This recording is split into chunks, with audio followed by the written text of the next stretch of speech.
দেখতে পাচ্ছি তুমি এসছো, কিন্তু এই আশা কি অনন্তকালের নাকি এসে ফিরে যাওয়া, যেখান থেকে আর কখনো ফিরে না আসে?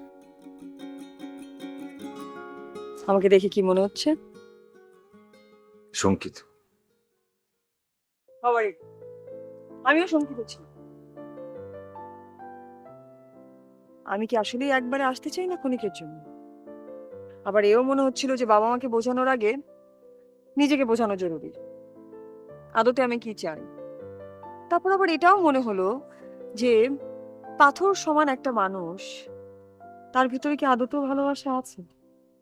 আর যদি থেকেই থাকে তবে সেটা কার জন্য? কিন্তু আমি মনে হয় এখন জানি ভালোবাসাটা কার জন্য। যতটুকু জানতে পেরেছো একদম ঠিকঠাক। সামনের মানুষটিকে যদি পাশে পাই, ছোট্ট একটা ঘর বানাবো, যে ঘরে থাকবে শুধুই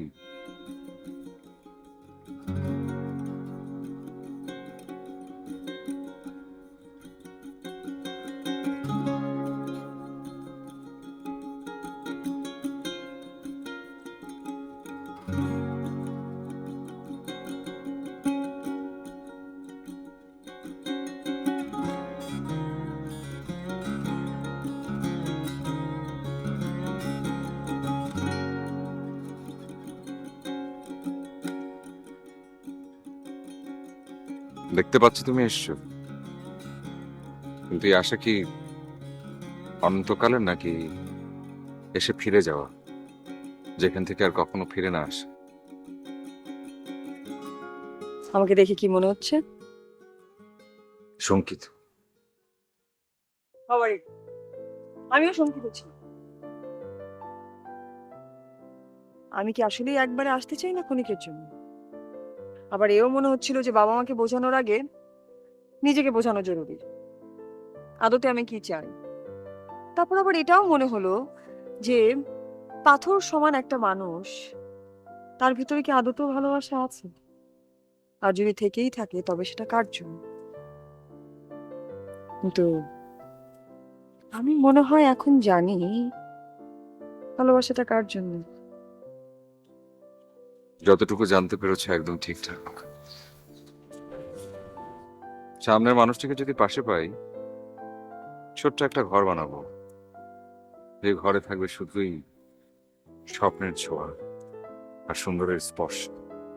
স্পর্শ থাকার জন্য তো দুটো মানুষের সারা জীবন একটা ঘরের মধ্যে থাকতে হয়, তাই না? তাই হবে। এখন মনে হচ্ছে জীবনানন্দ আসলেই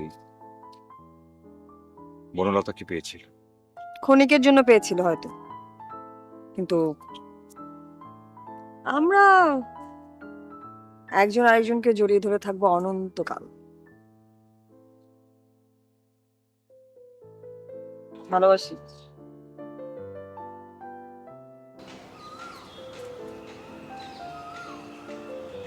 এত এত